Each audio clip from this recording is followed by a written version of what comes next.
Hey guys, Music Man here, back with another Identity V video. In this video I'm going to be showing you my first ranked match that I've played with the Feaster.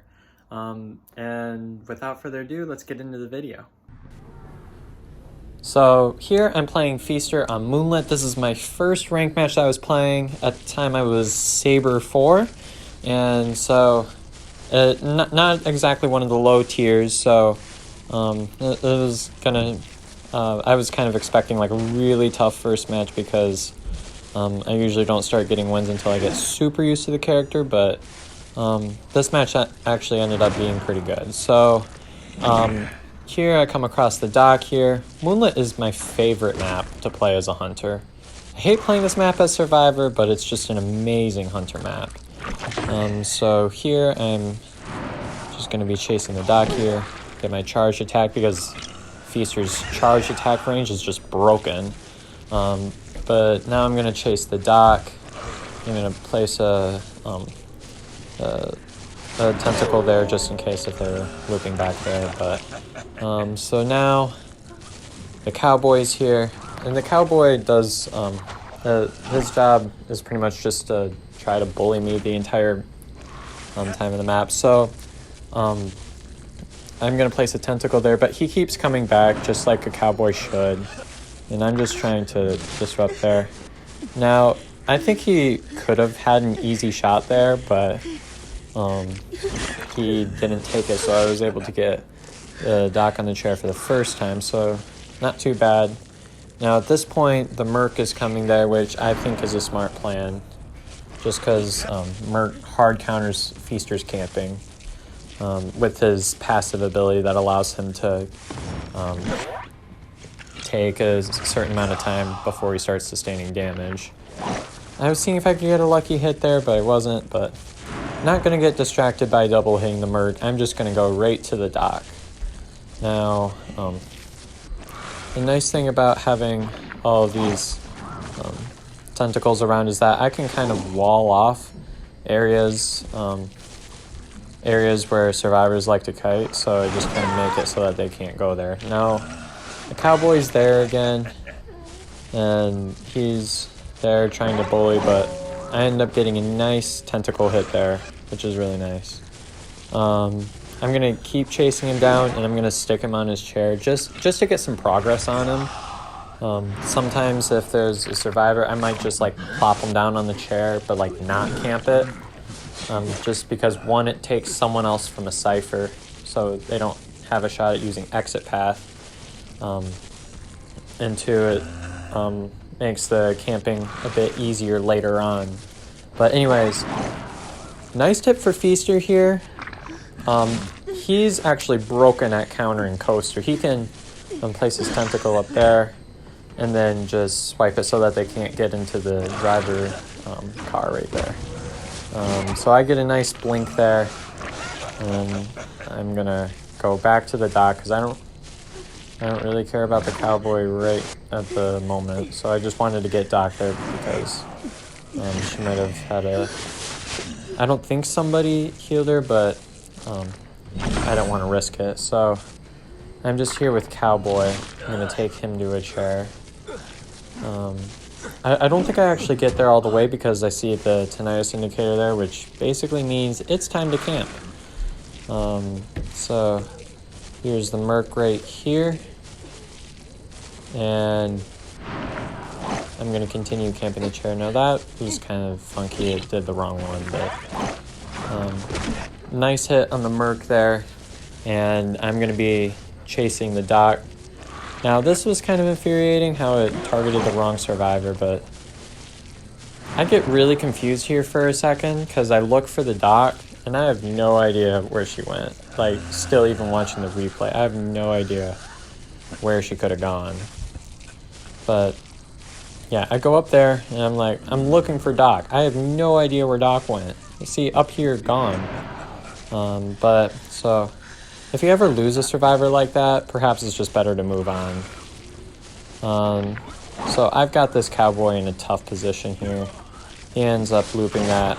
I get a nice easy hit. So, and the progress that the cowboy has already been on the chair once is really, really helpful.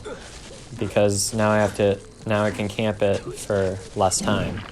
So now I'm going to be here with the cowboy. The tinnitus is going off, so I'm going to try to stick around the chair, maybe slightly patrol it, but I know somebody's coming eventually. And the cowboy actually gets really close to being down, but people come at like the last second. So I've got a couple tentacles up there so that I can camp. But see, yep, a couple people come for the save here, and I think it was smart again to have the Merc save. But I got the double hit on the rescuer, which was really nice.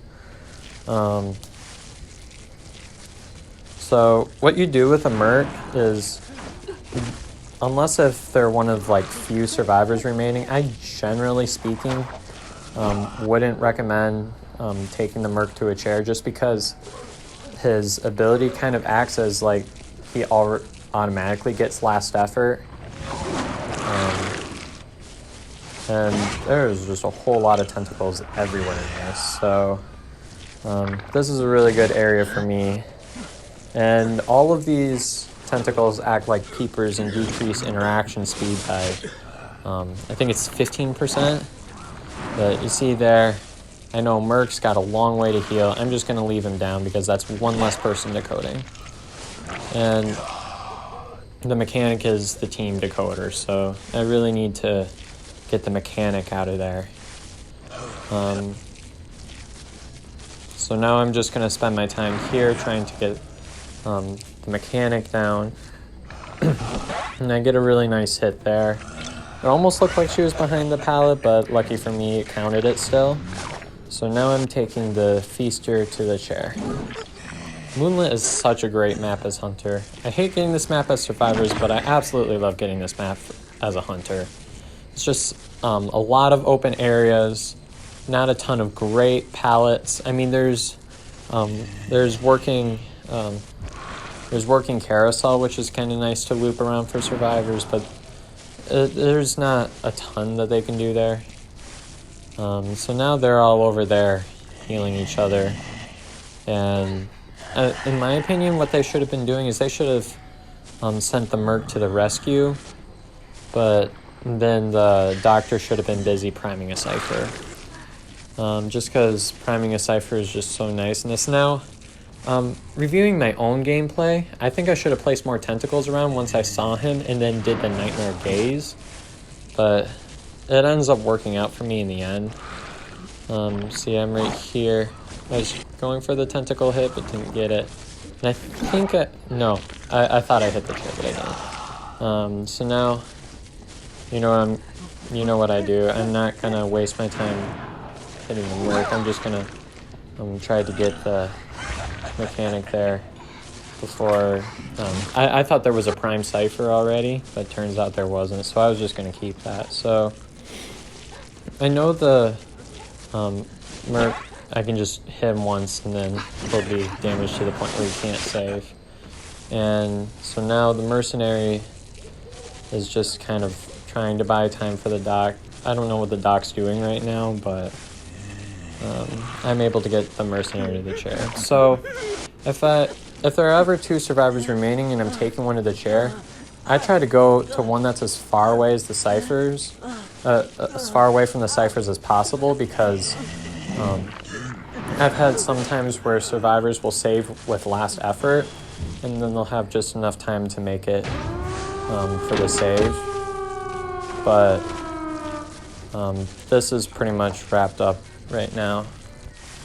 The doc is going to try to stall enough time to try to get around to the dungeon by the time the Merc's chair is finished off, but that's really difficult to pull off, especially since the mercenary has, I think it's the mercenary that has extended time on the chair. But I'm going to be here placing my tentacles around to make it difficult, and then I pull off the terror shock. And that's the game. Well, I hope you guys enjoyed that video. If you did, please hit that like button and subscribe to my channel for more content like this. And let me know in the comments section below what you thought. Thanks for watching.